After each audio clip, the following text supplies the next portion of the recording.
Dahil nga po, mga bossing, napakarami nung panahon ni dating Pangulong Duterte ang nategi, kaya naman po, dyan pumapasok ang International Criminal Court, mga kababayan. Kung matatandaan nyo po, di ba? Kung matatandaan nyo, mga kababayan, ano sabi ni dating Senador Trillanes? June, July, August. Ayan.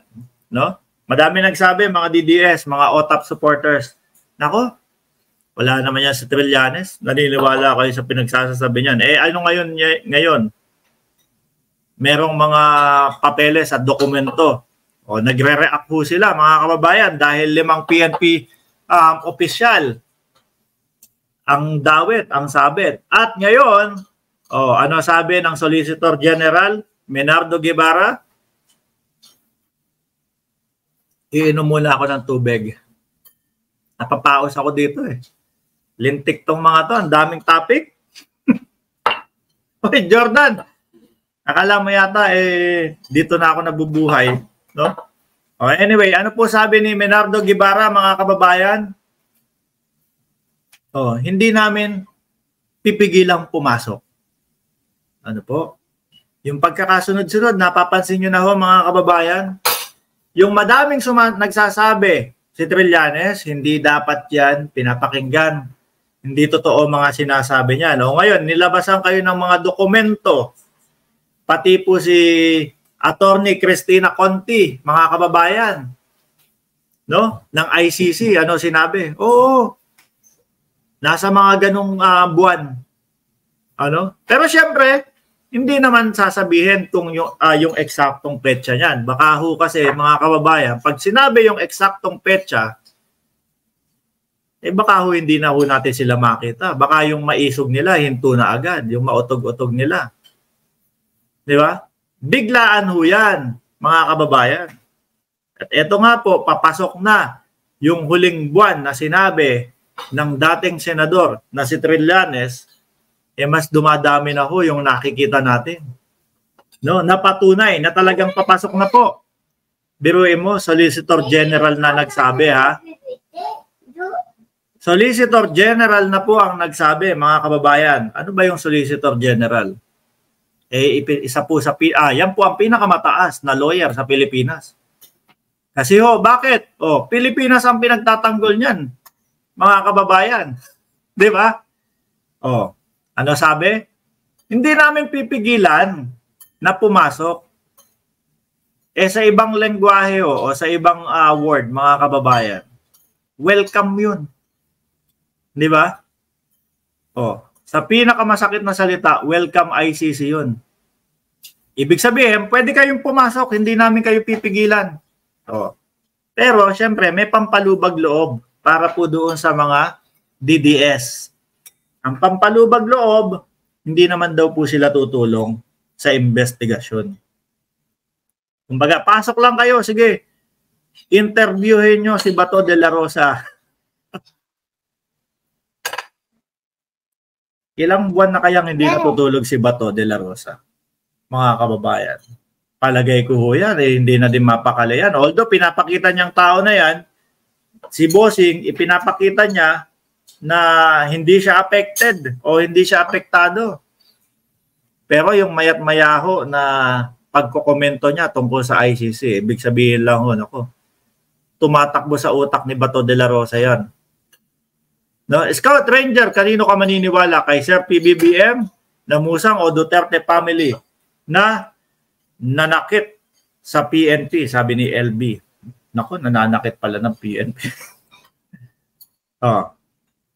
Kayo po, mga kababayan, nasa sa inyo na po yan. No? Kung patuloy natin papaniwalaan yung dating senador na tinatawag natin sundalong kanin, no? Yung dati ang tawag natin trililing, pero eto ho, yung mga sinasabi nung 5-6 na taon nagkakatotoo po. Eto yung mga sinasabi at ipinapakita ho ng mga dokumento pinapatunayan ho, mga kababayan. 'Di ba? Albayalde, si Bato de la Rosa, at yung tatlo pa, si Mata, naku po. Kung merong mga DDS diyan sa tabi ninyo na nanonood, tapos nakikita nyo, hirap huminga dahil kay Mark Ramos, sa sinasabi ni Mark Ramos, painumin nyo ng tubig. Pagka hirap na hirap ng huminga talaga, no? Naku, ihatid nyo na sa ospital yan. Pero, ihatid nyo sa pinakamalayong ospital. Yung aabot ng 3 oras yung biyahe. Ano po? Baka sakali, joke lang. Baka sakali, baka ma-stroke yung mga yan. At pagka bumalik na yung ulirat, baka na-realize na nila kung ano yung pinaglalaban nila, mga kababayan. Ganun lang naman ho yun. Dalhin nyo sa pinakamalayong ospital. At least, tinulungan nyo. Diba? Nangangati likod ko. Magpatato kaya ako sa likod. Kagaya nung kay Pulong Duterte. Pero hindi abot sa puwet.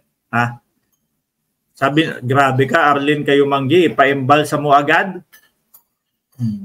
Anyway, mga kababayan, speaking of Bato de la Rosa, eto nga. Asan na ba yun? Kilala nyo naman si Bato de la Rosa Sa lahat ng senador natin, si Bato ang mangalngal, no?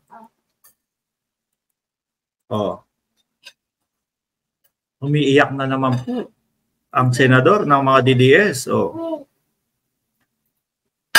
Bato on ICC, possible interview with drug war suspects. Gawin na nila. Yan ang sagot ni Bato de la Rosa. Paano kapag nandiyan na kaya sa harap? Humarap kaya si Senator Bato de la Rosa, mga kababayan? No? Ito kayang sinasabi na, gawin na nila. Ako tingin ko bugso kasi ng damdamin ito. Yung gigil ba?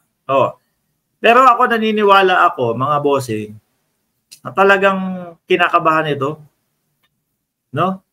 Talagang may dinadaga ito. Sabi ni Judah Discovery, The Crying Stone, Bato de la Rosa. Basahin natin to. Bato on ICC, possible interview with laban kontra droga. Nasuspect po siya. Gawin na nila yung pag-interview. Tama lang yan, Bato. At least, yung pag-interview sa iyo, may papaliwanag mo yung sarili mo. Sabi ko nga mga kababayan, di ba? Yung mga patawag sa kanila sa Senado, Kongreso, sa Korte, mga bossing, para ho sa kanila yan. Pabor ho sa kanila yan. Di ba? At least, due process.